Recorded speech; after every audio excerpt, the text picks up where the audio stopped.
Good morning, everyone. Welcome to today's session. I'm Diane Cresswell, as you hopefully remember from last time. Could everybody just check your screen name and make sure that your name and surname is on there? I see that Arjuna Therapeutics, you haven't got an actual person's name. Is that Ross now? It's just so that when we put you into rooms, we've sort of pre-allocated you, so it just makes it easier for us to move everybody around at that time. So there's still one or two people coming in, but let's just get started, because it's 10:05 and we've got quite a bit to get through. Right, well, Alistair's going to take us through using the GMP templates and also a case study. And you can see how the system actually works practically. So it's a much more practical session, and you start to see how you could use the system to record your own work and your own investigations. So please enter any questions into the chat function as we go along, like last time, and there will be some Q&A breaks when these will be answered. So that will run till 11 o'clock. And then you'll be automatically broken up into meeting rooms, each with an AKM partner, to discuss what we've learned. And to, the purpose of the session is to sort of air any, questions or concerns or issues that have come up during the training. Then at 11:20, we'll rejoin the main meeting, and the partner will feed back any key points. As you can imagine, this is really important for us trying to roll this out, that we do understand where the issues are, if indeed there are any. 11:30 will close, and training materials will be available afterwards online at BioNow, and there'll be the test and everything. So I'll send an email out later today with all of that. So I think we'll get going. Without any further ado, let's hand over to Alistair. So I'll just find my screen that I can share the presentation, and then Jeff is very good at keeping me right. So if I do that, it should appear on your screens now as a much bigger image. Looks good, Alistair. Thank you, Jeff. As Diane said, I'm going to run through again a reminder of what the quality management system is, but really how the templates work this time. Before I do, I just want to call out to Ian and Gerard. Thank you very much for asking me to help with this particular project. I've really enjoyed doing it, and I'm hoping that they'll be able to remain involved actually going forwards to help in whatever capacity as this system's actually rolled out. So thank you to Ian and Jared for your trust in me. On Tuesday, we looked at the overall quality management system and why you have one, and what the essence of a quality management system is in terms of the environment we're actually working in. Today, as Diane said, we'll actually look at the templates and how you can use those to act as a signpost through the projects that you're actually involved with. A reminder of what this is: it's designed to fit the consortium situation, the technology interest, by facilitating a common way of working, and then that will actually guide you through each of the projects. GMP is mandatory for material that will be used on or in humans, and it applies to all clinical work, facilities, processes and organizations, including the people, so that you can demonstrate that you've got the appropriate skills and training to actually do what you're all doing. So just a quick reminder of what the quality management system is and looks like, and where it is, which is in project admin, as it's effectively made up of a quality manual and a number of key procedures, so document control, access control, and then the guideline that goes along with it, with the templates. This is a typical quality management pyramid. So we've looked at the top third of this in terms of the quality manual and policy and the access procedure last time. And then we're actually looking at the practical, the much more practical aspect of the templates, and then how you'll generate your records as you actually go through this. So we talked through the quality manual last time, and we'll actually get into more detail. The key is the access procedure will allow you to get access and use of the facilities and equipment under the control of GMP. I think the templates will help you define your projects and also how you'll actually interact with the other partners in your project. And I presented this picture in the top right hand corner last time, it's really key that we ensure that the development process, which you'll actually just move to now, is followed as you actually go through your processes. Even if it's a very small part of a bigger system, then that has to be considered as you're actually developing it.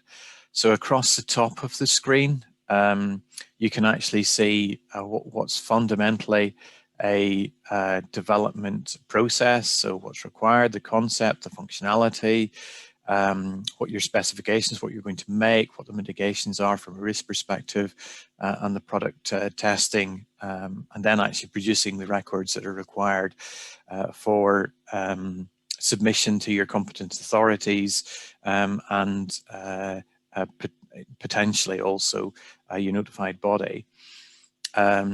So the area here in the center are effectively the records that you would need to generate as you're actually identifying the clinical needs, use needs, the requirements. As you develop the concept, you may go from just words through to pictures, through to a much more detailed understanding of what the concept is and how it works, through the functions and the specification of those functions.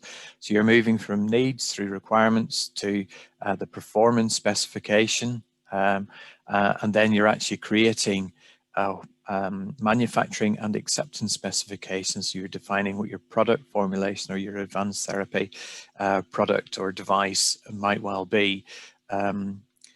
Throughout this process, you will be looking at risk, and I'll talk a little bit more detail and show how the risk works in just a few seconds.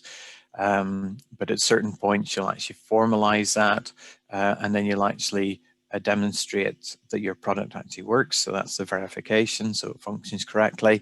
And then your validation that it can be used or is used correctly, and that's your validation. And then whenever you actually run through that process, you update everything, and that's what's actually submitted. This box in the middle here with the colored cells on the left-hand side is a trace matrix.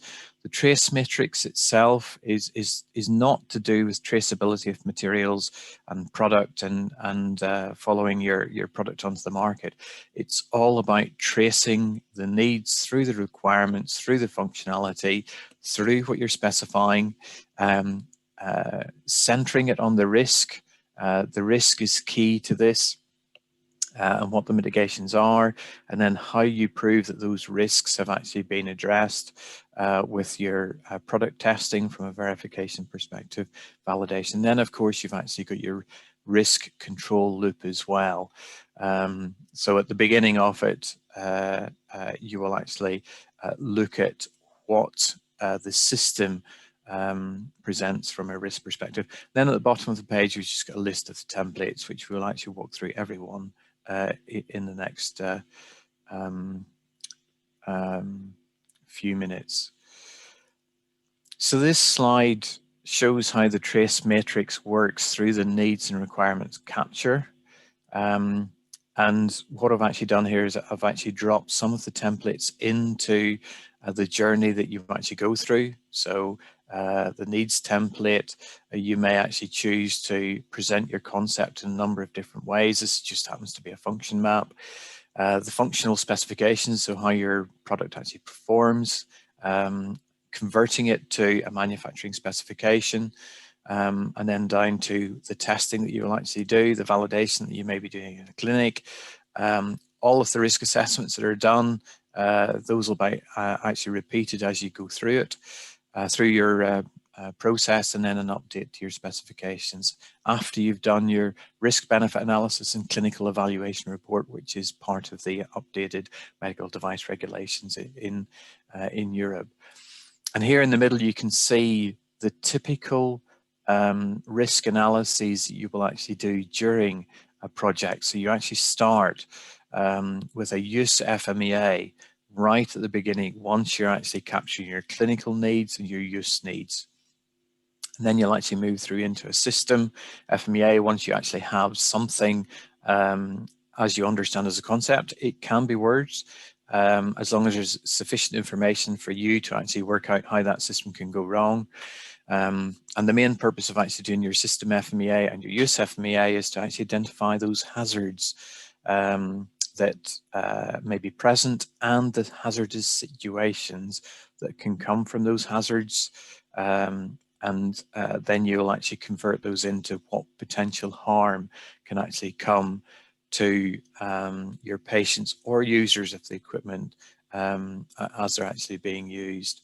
And then from a functionality perspective, that's when you would apply design FMEA, and for the manufacturing, that's when you would apply a process FMEA. This isn't these aren't the only ways of actually doing that, and in the templates I also list some other options in terms of how you can get to that risk information within your project. But looking at it in a more diagrammatic sense, as you're actually running through your projects, you'll identify your requirements, you'll convert those to something that works, so your functionality. From that, you'll develop your manufacturing specification, and then you'll test and validate that. That should really all be done under change control. So around your core concept and definition of your product, you've actually got all of the risk activities. And a clinical evaluation is a summary of the clinical effectiveness of your product, and also if your product has actually identified all of the clinical risks and have they been addressed in sufficient detail as well. So I'm going to stop at that point and just check if there are any questions before I move on into the templates. So just a quick reminder of what quality management systems are, and then how it applies to the Atlantic KET Med project that you're involved with. Hi, I can't see any questions just yet. Okay. Let's just move on, maybe. Yep, I can move on. So the templates now. A reminder, that's the quality system, and those are the templates. This is just a list. It's here as a resource for later. But first, the purpose of the templates and what they're for. And they'll actually help you create records that show what you've done and what you should have done, and that the product is what it should be and works as it should. So effectively, you're demonstrating it's safe and effective, and it's meeting its essential performance requirements. And those are the language, or those are the words and language that's used in the regulations and the standards. And then coming back to the first principle of medicinal products, you will also need to demonstrate that will cause no harm that isn't justified. For instance, it's interesting, in the UK this year, there hasn't been a single recorded case of flu. And I know they've actually been giving out flu vaccinations just in parallel with the COVID vaccinations. But my wife actually ended up with a rather large lump on her arm and a very painful arm for a couple of days. But the benefit of having the flu vaccination certainly outweighed that harm that was actually caused. So first things first, start by thinking of the end. Note everything required to define the project and procedure in your project initiation record. And this is a document where you want to capture everything that's required, and it will need to be approved and version controlled as you actually step through your project. It's a really useful document to have from a project management perspective also, because you can use that to control the scope of your project commercially as well. And it's also a really useful document for managing your resource as you actually go through the project. So the next template we actually have is the clinical needs. Unknowns should be highlighted. So if you don't know how your product is actually going to work, that needs to be identified so that you can put the work in place to actually create that understanding. Think widely about the product, how it will be used, and how you will see that, and you'll actually see this in a case study later. That it's you can actually apply this to very, very broad technology situations. And running through a project collectively with others, and doing that a couple of times in a wargaming sense, in terms of, well, what can go wrong? What do we need to do? Challenge the clinicians and medics who are involved in the project. It's a really, really useful thing to do at the start, and it's often very fruitful in terms of understanding what your product should be doing, because right at the end, someone will actually have to write that clinical evaluation if you're actually making your submissions in Europe. So as I've said on the slide, don't forget use of disposables, retention of information and samples as you're actually going through the project. So the use needs, and it's important to think of all users, not just the obvious ones. I can remember a time when I launched a product in the US, it's going back quite a few years now, but it didn't get any market traction whatsoever. And when we conducted a company investigation as to why our sales were so poor, we realized that we'd actually forgotten to train a key part of the supply chain, and those happened to be the pharmacists. And once we'd actually corrected that, then we started to get market traction, and the sales then started to build after that. Commercial or market needs. So thinking of the geography and the environment it's actually working in, who your competitors are. Try also to find the hidden costs when you're thinking of your commercial needs. And I've noticed recently over this past 5-6 years an increasing interest from the competent authorities and agencies in preference work.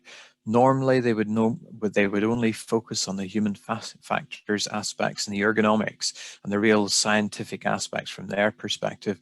But now there's a growing understanding that ease of use, comfort, simplicity can really increase the therapeutic effectiveness of a product. So that's something that you can actually capture in here in this particular template. And each of these documents actually should be acting as a signpost for work that will actually be done. Compliance and conformity requirements. So I've actually listed a couple of those. One of them is a quality standard, of course. The list can be very long, as I mentioned on Tuesday. And I find the standards are a very, very good source of what tests to do. Sterility is a really good example of that. Think broadly again. So the pharmacopoeias, the ICH standards, ISO, national standards, and maybe you've got some local industry practices. Those are all good sources of advice about what to do in terms of compliance and conformity whenever you're developing your products. System requirements. This is sometimes a concept that's is difficult to apply. If you're an engineer, a systems engineer, I find the Americans are very, very good at doing this whenever they're developing their products. But it's something that allows you to think more broadly than perhaps the pharmaceutical or the device that you're actually developing. and your product may be at the center of quite a large infrastructure that's required to actually manufacture and develop it. And it allows you to think at a very high level at the beginning of the project. For instance, I'm working with a company at the moment where they actually want to move from a weight-based dosing situation to just one dose fits all. So that's something that should be defined really at the initiation of the project, in the clinical needs, and the systems that they would be using to deliver whatever that medication might be would be described in here in this system requirements template. And then, as I mentioned, we would be moving on to define what the functionality of the product would actually be. And your competent authorities and notified bodies need to know this. They need to know what those functions are. And this is where you would actually tell them that. They should be linked backwards to the requirements and the needs through the trace matrix.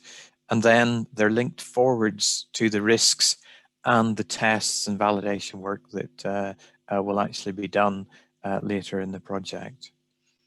And this template is the identification of the team, and it's basically the who does what template.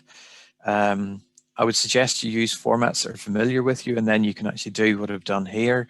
On the screen, you can actually see that there's a very detailed responsibility matrix for a particular project.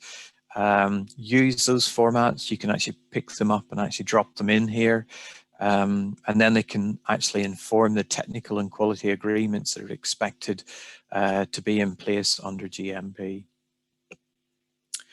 Identification of the product. So this is where you're really actually adding the description of the product, and that will start in words, and then it'll move on to pictures as you actually move through that. As with all records, you may start with a very simple written description, but then you can actually version control that and add much more detail. References to other documents as well are perfectly acceptable. The constituent parts, and sometimes this is another concept from the pharmaceutical and medical device world. Your constituent part could be an active ingredient. It might be a buffer in your formulation. It could be a particular material, silver, for instance, used in dressings. It could be an individual part or a combination of parts that are bought as one item. It starts at the system level. So you could actually be thinking, if you've got some material, you need a holder for that material, or you may need to collect the material, and we'll see that later in the case study.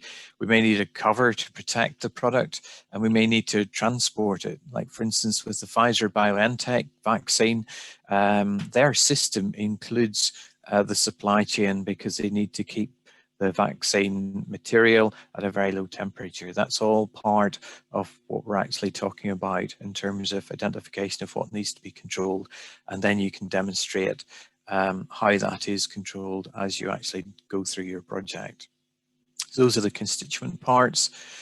So then this is how those constituent parts are then manufactured and brought together.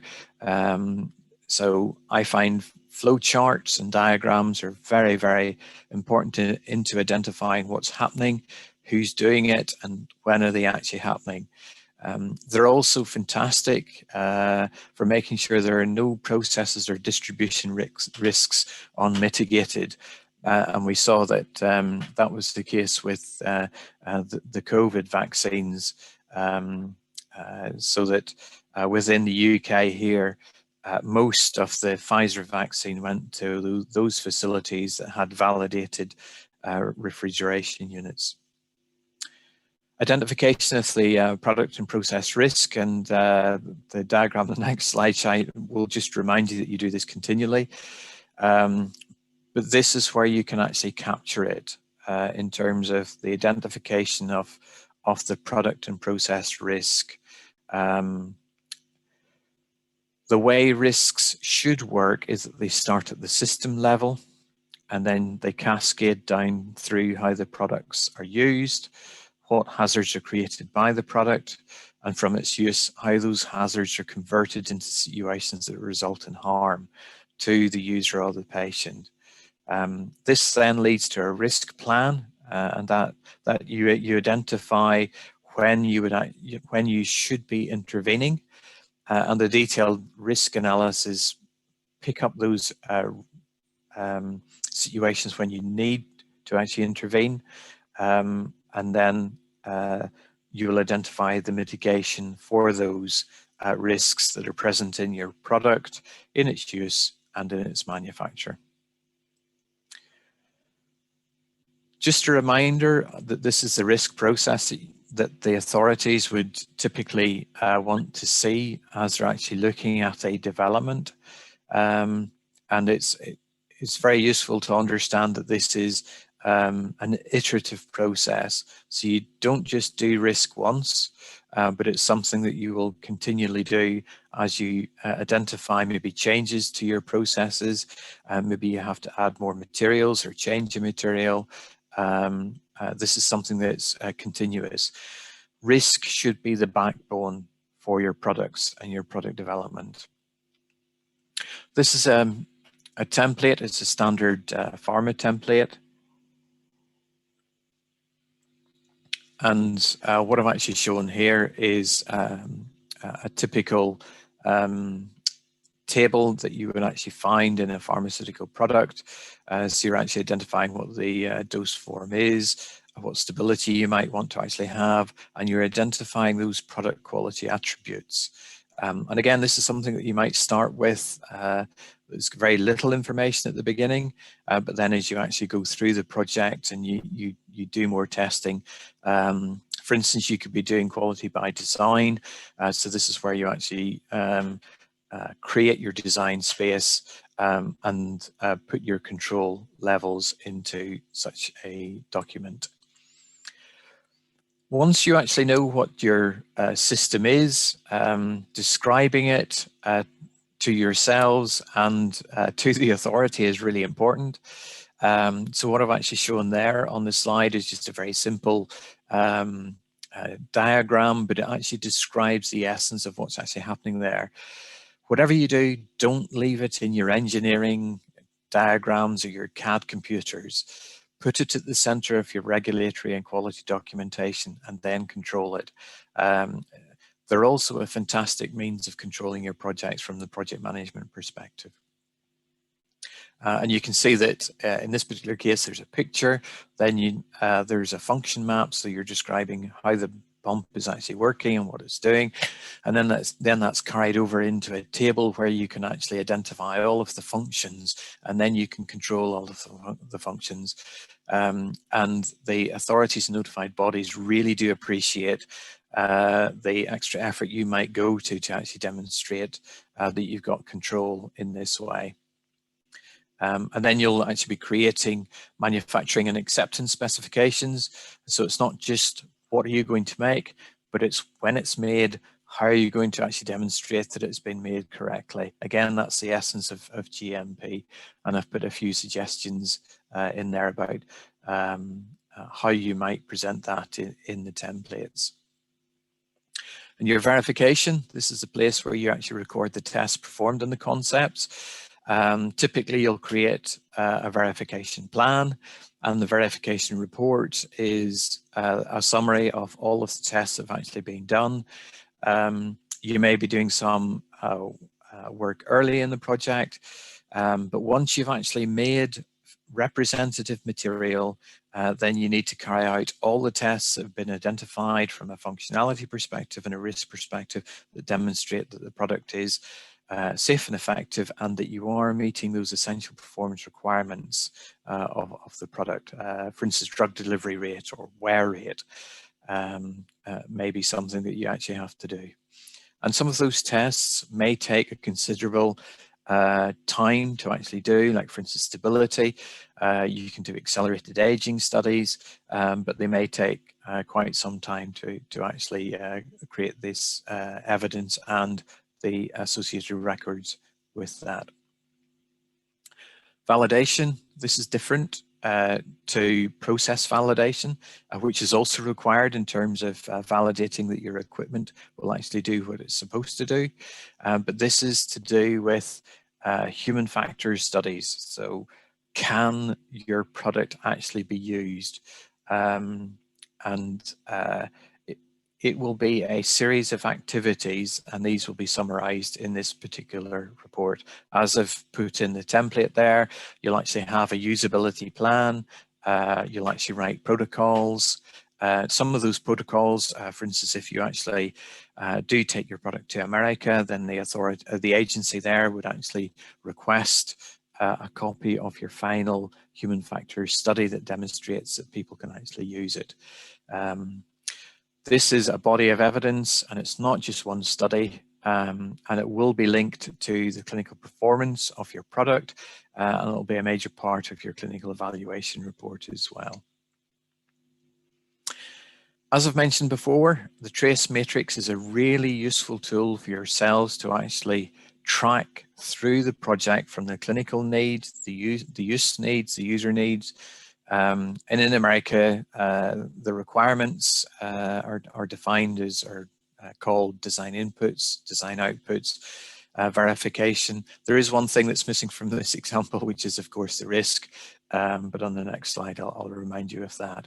It is not the traceability of the medical device and pharmaceutical ingredients. This is where you're actually tracing through the development and actually showing that you've actually got the connection between the needs and the inputs into your design work, and then the outputs from that design work through your testing, be it functional testing or human factors testings.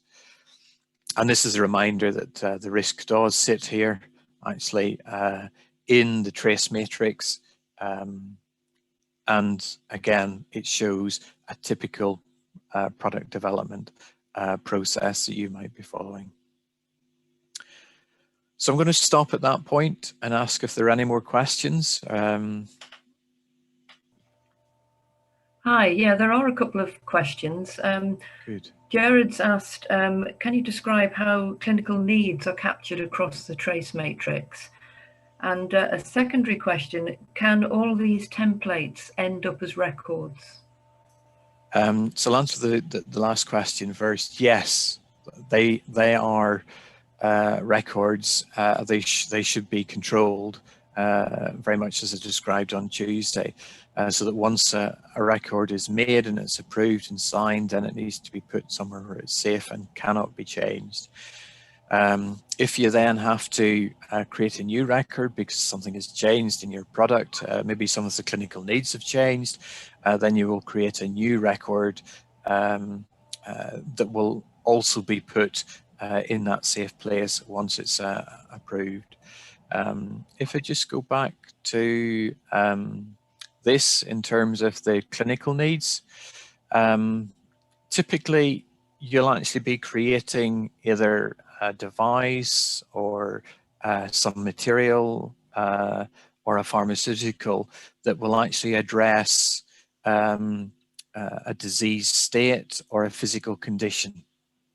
And this is your clinical need, so it's actually identifying that. Within the pharmaceutical industry, a lot of the clinical need comes from the medical teams and the commercial teams within those organizations, in terms of, well, they can see that there is a commercial opportunity with that. From a more research perspective, then these needs can actually come from associations with hospitals where they may have diseases that have no current treatments. So it's basically identify what's needed from a fixing the human condition, if you like. Who are the target population? And you need to think about that in terms of the intended use, the users. So you'll see in the case study examples where there's multiple users of the system that's actually been created, and of course the use environment as well. So that's typically how the clinical needs are actually generated right at the beginning of that. it can also come from, you find some really interesting technology and you go looking for a use for it, in terms of that's a technology pool type situation. But they're all valid. Every one of those is valid. Hopefully that will answer that particular question. And as you actually form your projects and complete the documentation, it'll become clear what's actually needed in each of these particular boxes that you actually see here. Any other questions, Diane? No, nothing at the moment, thanks. Okay, thank you. I'll move on to the template. I'll move quite quickly through this. This is just very simply, there's a document here that actually describes what you do to create your templates, and you may need to create other templates as you actually go through your process. Like for instance, I've shown you different formats of risk capturing documents. You can create templates and define exactly what it's for, who has to do it, what the process flow is. You're actually going through that. So this guides you through how you would actually create that template. SOPs, these, the ones in grey boxes are ones that you really should have in your project, and I put in the other diagram there in terms of the context of this is the system you're developing. So you, in that one other, the red box is the pharma or the advanced therapy medicinal product, and then on the right hand side you've got the medical device aspect. These are I would actually consider to be a minimum level number of SOPs that you would actually have in your project.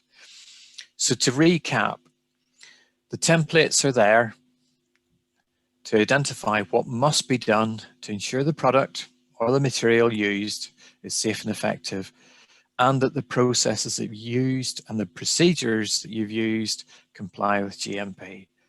It's a very simple concept, and of course, in reality, there's a lot of work that actually goes into them. So I think we've actually got time to run through both of the case studies. And on this slide here, I've actually listed all of the advanced therapy products that have actually been approved by the EMA from when they actually initiated this particular route to market. This particular example I'm focusing on, the Spherox example, is a treatment for defects to cartilage. So this is case study 2. Now, if we've got time, I'll actually go back and actually look at case study 1. So this is where you've got a defect in the knee, and it defines here in terms of the indication, and that's actually, you know, speaking to Jared's question in terms of, well, here's exactly what the clinical need is, that somebody may be experiencing pain and movement problems in the knee. And in fact, the system is a patient journey, because the patient in this particular case has to be tested, and they will then actually provide some of the material that's cultivated and then replanted, and then the final step of the system is the rehabilitation. And it's really interesting and it's very complex, but this is an excellent example of where you have to change your thinking from, I'm going to make something on a piece of equipment and that's it, to you've got a whole series of different environments and activities that have to be controlled under GMP and your quality management system. And you can see here that the kit and equipment is really complex. And this particular product that was developed in Germany. So you've got all of the packaging that's required to take the material through that, the biopsy procedure, the blood taking, the cultivation, and then the transportation back to the person that's receiving the treatment. And there is a time element to this particular case study as well.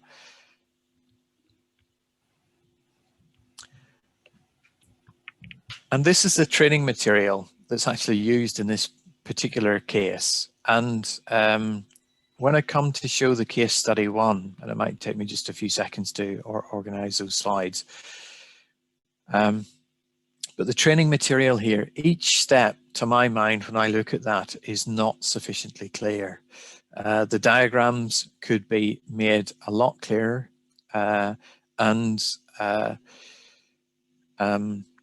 this is something that would actually become apparent whenever you're doing your human factors studies. So the presentation of each step and what has to be done is confusing. For instance, step 3 here on the left-hand side, you could actually, that could be interpreted and done in a number of different ways. And that's why you would actually identify a new usability plan for each step that would actually have to be done, how that can actually be described so that it's there's only one way that it can be done. You may actually have to design your equipment so that it can only be put together in one particular way. And that's exactly how you should be progressing through your project. In terms of the context of this particular project, and again, I should emphasize that this is just my assumption of what the system and situation is. But you've got different project participants. It's a very complex system that you're creating. You've got a gene therapy company who are actually taking material, growing it, multiplying it, then you're actually reintroducing it back into the patient. So you've got various pieces of equipment that are used at points. And then, of course, you've actually got the key user in this, in terms of you'll actually have someone who will actually take your biopsy, and then you've got maybe a different person who may actually be doing that intervention, that surgical intervention at the end of that. And of course, we've actually talked about the rehabilitation. So in that particular case, there will be a short and immediate rehabilitation, and then a much longer term plan. And then from the medical device regulation changes that have happened recently, you're required to actually continually monitor the progression of your treatment, so that long-term rehabilitation should really be fed back into your understanding of how the treatment is actually being used, and whether it's actually effective or not, and also to identify if there are any quality gaps there. So having described what the treatment is and what's actually done, I thought there were 4 areas that we could actually look at from a learning perspective. So what's the scope of the treatment? Where would you start in your risk process? What activities would you actually put into the human factors study? And then how would you fundamentally, over the course of such a very large system and interaction, how would you actually show that the product's actually safe and effective? So from a scope perspective, well, the biopsy and its safe transportation, delivery and analysis, that's very much in scope. The cell growth, transportation, preparation for implementation, the surgical method, and the rehabilitation. Those are all in scope in terms of if you're actually developing this product, you may actually be looking at, you may be the gene cell, the cell therapy company, but actually the scope for the treatment is as broad as I've described here, and including the long-term rehabilitation. So you've got all sorts of different partners in that particular situation. So where would you start the risk process? Well, you create a risk management plan. You'd use your overall flow chart to define what must be covered from a risk perspective. You'd work at a system level, and you'd work with the clinicians to identify the possible hazards in the procedure and the materials present. The biopsy, that's a very, very invasive process. So what are the hazards and hazardous situations that can actually come from that? You're also working with human material. So what are the hazards associated with others working with somebody else's human material, and what potential harm can come from that? So what activities should be included in the human factors studies? Well, effectively all of them. Within that boundary that you've created in terms of the project scope, any activity that follow an industry standard method should be assessed. So for instance, if there's a hospital method for actually getting the biopsy, it's your responsibility as the product owner to understand what that will be and to actually make recommendations if their biopsy method is not going to generate the appropriate amount of material for you to do your analysis and so on.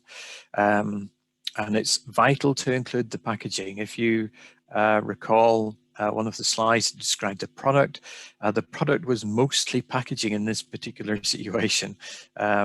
And that packaging is required to actually ensure the safety of the biopsy and the safety of the genetic material. Usability engineering, there is a particular standard for that, 62366, and again they actually point to using flow charts to actually identify what your usability process will actually be, and that fits into the overall risk process that you'll actually be conducting for such products. And then how can you show the product is safe and effective? But you can do that by identifying the risks and mitigating these, and then verify what can be verified. And then the human factors studies. So you may actually do a dedicated human factor study on the biopsy. You may do one on the work that's actually done on the material coming into the lab, and then into the cultivation activities, and then to the implementation of that and the implanting of that material. And in this particular case, whenever you're writing your clinical report at the end, there is no traditional pharmaceutical effect with this particular treatment.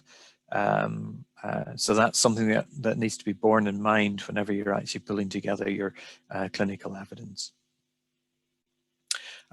So what I'm going to do there is, because we've actually got 10 minutes left, I'm just going to see if I can just run to the previous slides on hide them, and then I will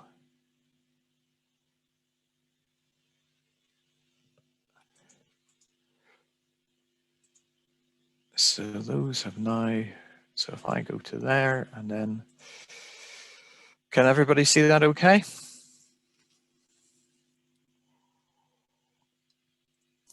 Yes. Okay, that's brilliant. Thank you. So Luxturna, another more recent approval to do with retinal damage, and another gene involved in this in terms of identifying, well, that's the cause of this particular problem. And this is one of those concept diagrams that you may have, and whilst it may look a little bit cartoon-like, it's actually telling you what the concept is and what will actually happen in the course of this particular treatment. And it's a really nice document to have. And this is actually taken from some of their training material. This just gives an overview of what's actually going on. So you've actually got the delivery device there. You've actually got the pharmaceutical, and the pharmaceutical has one manufacturing step left in it, even though you actually see it in its vial there. I've identified, again, this is my assumption of who's actually involved. You've got a gene therapy company, you've got a pharma company in this particular case, you've got device suppliers, you've got contract manufacturing organizations, you've got additional device suppliers that are outside that particular supply chain, and you've got an external clinical partner. Within the template, you'd actually be looking at it, you'd be defining who's involved, and you'd be understanding what quality system they have or do not have. And then you'd be putting plans in place to actually address that. So the discussion topics I actually thought about here were, well, this is a really diverse area, and ophthalmology, for those who are familiar with this particular area, know that because it's such a high risk area, the number of treatments for it are very limited because, of course, losing sight is a very big harm. So the technical standards, the human factors studies, again, because those should be very much part of your thinking. I'll also talk about how to actually define your system from a system perspective, and what are the constituent parts of the system that require verification. So those are the discussion topics. So the technical standards that apply, and that's an actual list. Whenever you're injecting into the eye, which I've been doing at various points in my career, I've gathered quite an interesting list of technical standards for that, and I'm sure some are missed. Your duty is to list them and actually understand them and evaluate what can be applied. As I mentioned, there is fantastic learning in these standards. And of course, one of the advantages of working with academic partners is often they've got a very, very quick access to such information. And then these can also provide a really good source of how to do tests. The test methods are often defined in great detail within these standards. Who's required to perform the summative study? Well, in this particular case, I think it's really interesting. The companies involved have defined a dispensing pharmacist because there is a manufacturing step to be done. The ophthalmologist, of course, and the theatre staff. And you would actually set up and do your human factors studies on that basis. And I do have to say that whenever I looked at this product, I thought it really is a good benchmark in terms of generating training material. I was really impressed with what they'd actually done here. So the system discussion point, what I've actually got there, and the image is deliberately blurred, it's a grey box. This is something that we actually did in Sanofi. We were using this particular technique because we were developing electronic products, and that's where this particular technique came from. But you basically create a black box and you actually define your inputs. You define what happens to those inputs once they're inside your product or system. You input what actually comes in from the environment, and you output what goes out to the environment, and then the effect that your system actually has is one of the outputs as well. It's a really, really good design tool and conceptual tool. You can identify where your potential hazards are, and you can eliminate those hazards very, very early in your product. There are various teaching tools to that on the internet, I would very strongly encourage you to investigate this particular technique. The system view here, so I'll just write down what's actually happening. So you get a genetic test, you get the virus with the healthy genetic material, you get your primary pack, which is made up of 3 vials in this particular case. You get a very cold chain again, and you get a drug delivery device. You've got a complex delivery procedure. It requires precision and skill, and you've got multiple ports to actually access into the eye, and you get a light source options as well. There are many different light sources that you can actually use, and then you've got post-operative care again, so drops and checkups and so on. For me, your scope is in the red box. So your genetic test, there may be a number of different people who can actually do that.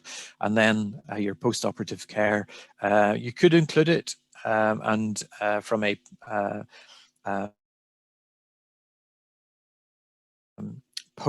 you may need to go out and obtain information from the post-operative care to inform your process as you're going forwards.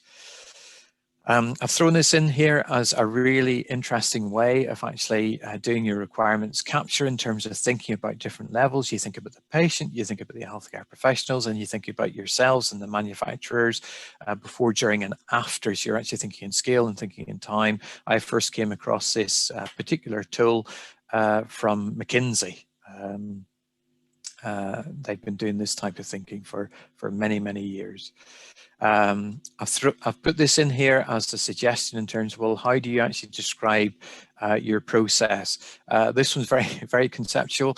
I've seen some descriptions of manufacturing processes that can actually cover walls, and in those particular cases, it defined every process step, and that's a very, very good way of actually identifying where you may have issues from a risk perspective, but also what records, what your manufacturing specification is, what your tests are.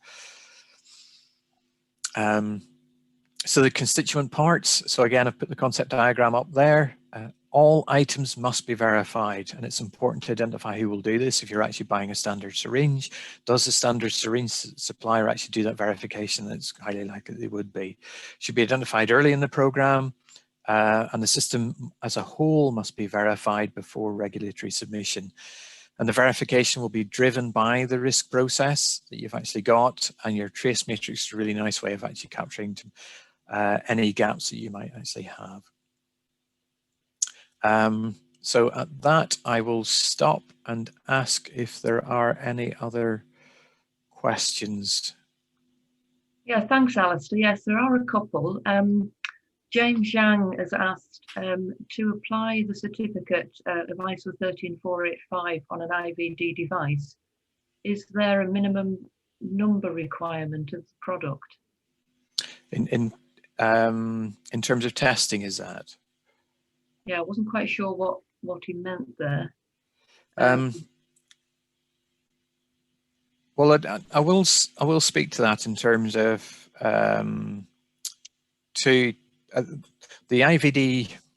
IVDR. It's not a regulation, so you have to, if you're producing your IVD and actually selling it in Europe now, you have to comply with the IVDR. ISO 13485 is a quality management system that there are a number of different organizations who can come in and audit and actually make sure that you do follow 13485. So you end up with a certificate you put in your wall that actually says, this is our quality management system, and it's described in 13485. There are different scopes that you can actually have within that.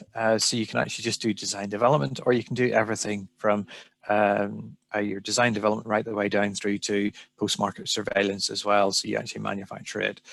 In terms of the number of products that you would actually need to be testing within that, you would define that from a risk perspective. So you may need to have a certain reliability with your test. Or your, for instance, one of the things that you need to do is actually identify all of your analytes. So to hit a certain level of reliability with your test, you may need to test a certain number of your product. With IVDs, they come in all sorts of different forms. You can have test devices, or you can even actually have your test material, your sample collector, if you like, which goes off to a very big laboratory, even in another country.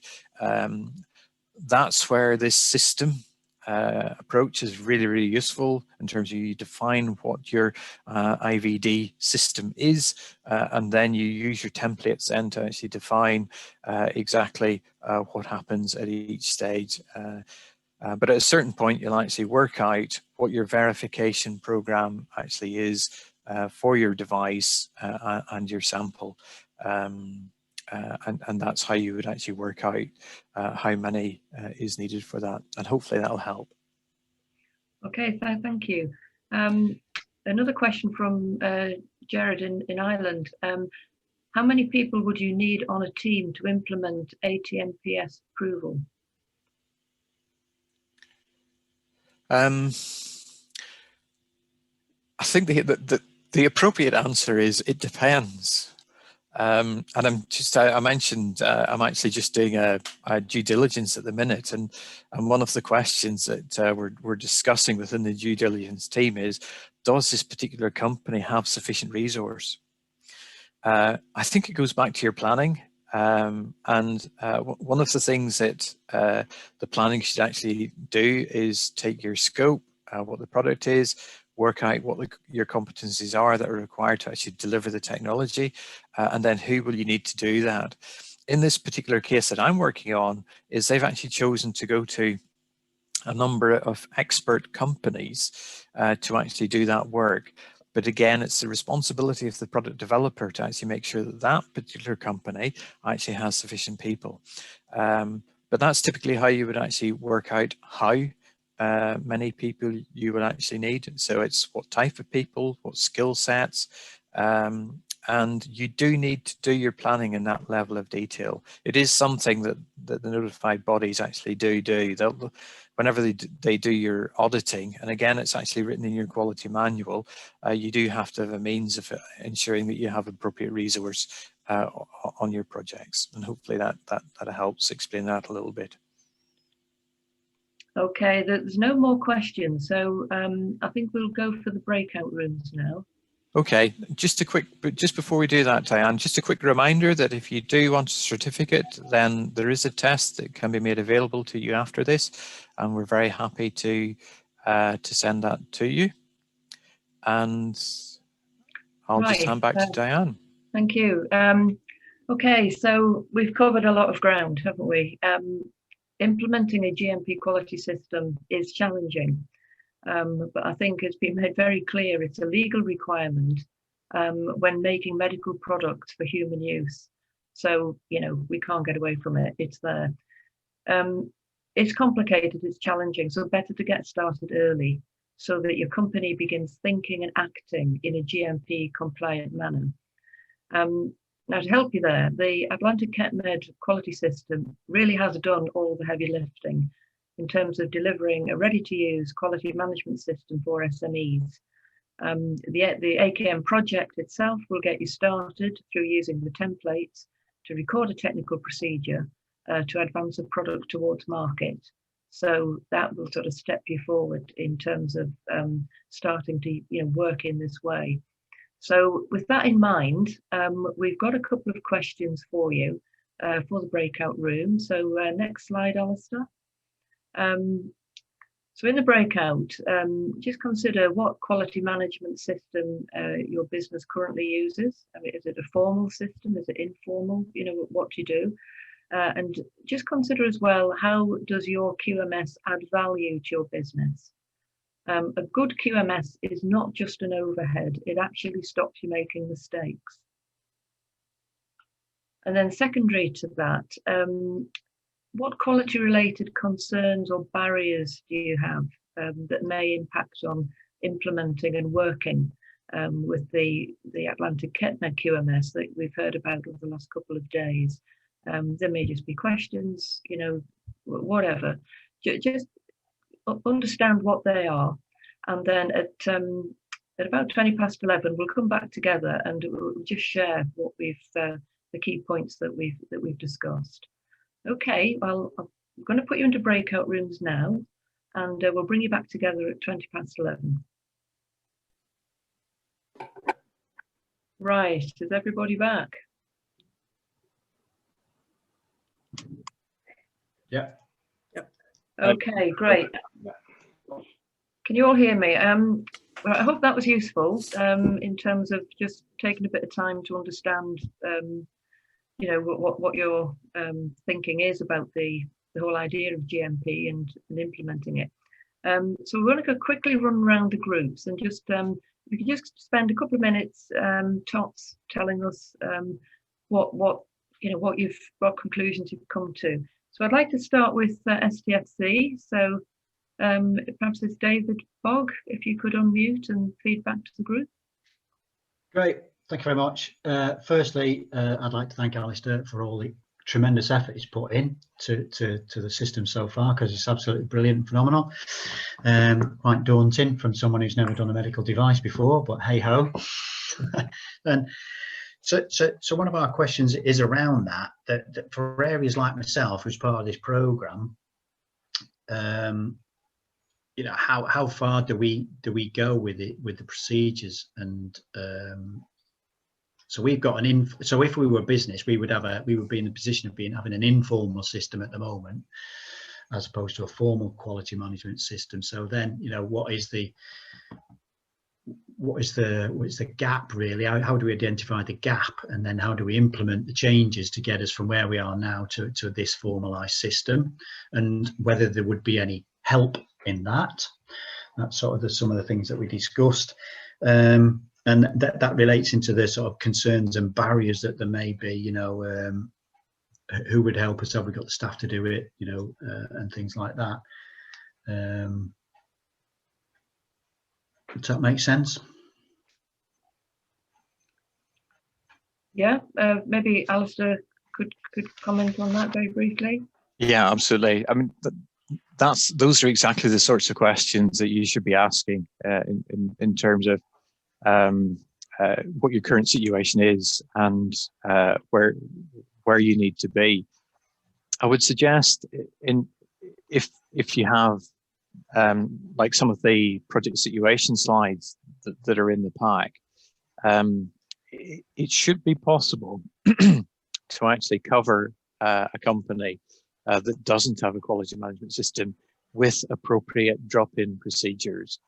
So for instance, if you are manufacturing something, David, then it would be a case of let's create a detailed workflow of what's actually going to happen, and then we'll apply the appropriate quality standards to that to actually bring that up to GMP. So within a particular project, that's what you might actually do.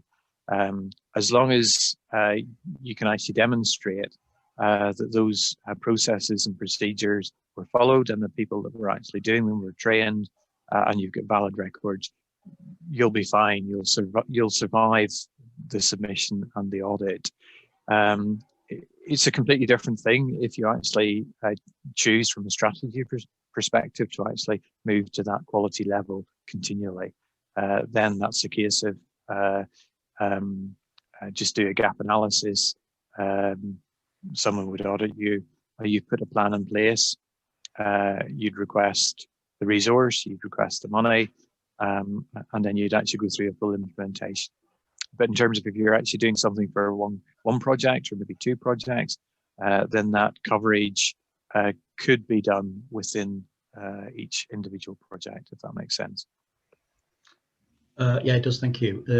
So you just need to maybe move on through the other groups, David. Okay. Yeah.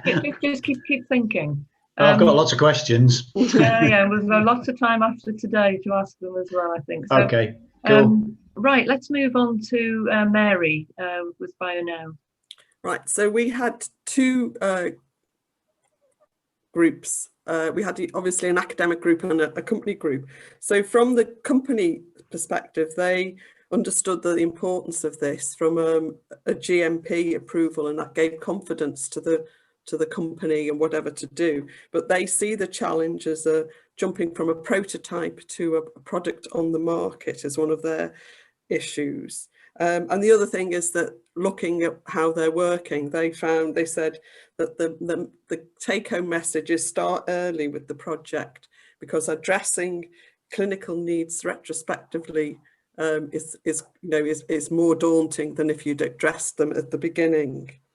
And from a university perspective, an academic perspective, there were some management systems, but they run out and they're not renewed. But understanding this helps them work on projects and be more with companies, so they understand the needs for these for GMP. It also from a project when you're a university, the clinical needs start out as a huge number of things, and then they get smaller and smaller, and they just want to work on how the clinical document would develop. Okay, that's great. Thanks, Mary. Right, could we move on to Alicia Ferreira, please? Hi, all. Well, in our room, we have a discussion with two companies. So that shows a start company in an initiated time of his life, and a consolidated company. So I think the views of two different types of company helps to add another point of view. So to the first question, one company have a quality management system with a high level of maturity in level 3 and specialized quality management systems for software companies. The other company see the important to initiate a quality management system from the very beginning. So all of the companies said that it's very useful quality management system design like that. About the concerns and barriers to implant or implementing quality management systems, the financial issues was the main matter to initiate a quality management system in the company. So I think I have all the conclusions. Okay, thank you, Alicia. Right, let's move on to Portugal. Can Anna speak for that group, please?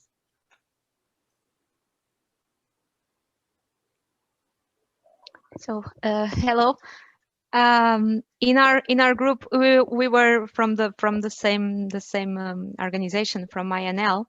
So our context is a bit different, but I think our experience is still worth sharing. So INL is a research organization, and we also provide RTD services to external partners, and we have our state-of-the-art user facilities to which we provide access and training. And for these activities, we have 4 years from now structured, implemented, and certified a QMS based on ISO 9001, which is the main standard for quality. But recently, we have also implemented and certified ISO 13485, as we also develop projects related with the nanotechnology-based solutions for medical devices. But we do not produce or CE mark devices. We don't put the product into the market. So major regulatory concerns do not currently apply to us, but we are involved in the value chain, in the development of solutions, of prototypes. So we have implemented and applied all the requirements from this ISO as well. In terms of added value for benefits for our organization and all organizations, I believe, of course, the implementation of any QMS brings the overall implementation of methodologies, of process optimization that will increase the level of success of your company, of your organization, with a focus on continuous improvement, reducing non-conformities, reducing complaints, improving satisfaction, and attending all the applicable requirements. So just by itself, and regardless of the certifications that may be needed, the implementation of methodologies is able to optimize your activities to improve at an operational level. So in terms of challenges, for us, as we are an organization focused on research and technology, quality is not always a common language. So it's a great a challenge as well to apply these management standards to our activities that are something that is not a standardized product. We need to adjust to adapt, that we are not a fab, we produce research, so we need to find a way to improve without introducing rigidity, harmonizing processes without impacting the creativity in research. So that's the main challenge. Okay, Anna, thanks very much for that summary. That's really helpful. Thank you. Could we now move to France and hand over to Jessica? Yeah, thank you, Diane, and thank you, Alistair, for these presentations and the training for the past couple of days. I think coming at this stage, in our group, we don't have so much to add to what our colleagues have said from the other groups. We mainly discuss the barriers. We recognise that it adds value to have this system in place, but some of the barriers was from a university perspective, the changing members of staff regarding training and being aware of the system, and also resources. I think what Anna said about the different aspects, we mentioned that as well. The resources to be able to implement this quality management system, but I think everything else was covered. So, okay, thanks, Jess. Right, could we now go to Ireland and have Ian McCabe speak for that group? Hi, Diane. So similar to the Portuguese group, there were 3 of us from academia, and we had a discussion about what type of quality management systems are in place. And there's an existing quality management system within the university, but uptake hasn't been fantastic on it. And then from time to time, depending on research projects, there are more stringent quality control systems that are put in place by outside bodies. So that is a thing that people have some experience with. In terms of the difficulties, it was thought that the scope of this QMS is quite large, and a suggestion or a question perhaps for Alistair is that, is it possible or is it appropriate to have a subset for institutes like NUI Galway or INL who are research oriented, so a subset tailored for academia perhaps. And then another comment or another thought is how do we improve the student engagement with the quality control systems that are already in place? And a suggestion was that perhaps we could offer some form of credit for it. Okay. So that's the summary from us. Okay, very briefly, Alistair, if you just want to maybe answer that question about the subset. Similar response to David's question in terms of if you have a particular project, then just create what's needed to deliver what you need to deliver. If you want to do it on a continuous basis, then some companies just take 13485 and identify where they fit within the overall scope of 13485. I've run organizations in the past that are just development organizations. They don't do any manufacture. But as long as within the overall project context, you actually describe that, that's perfectly acceptable as well. Okay, that's helpful.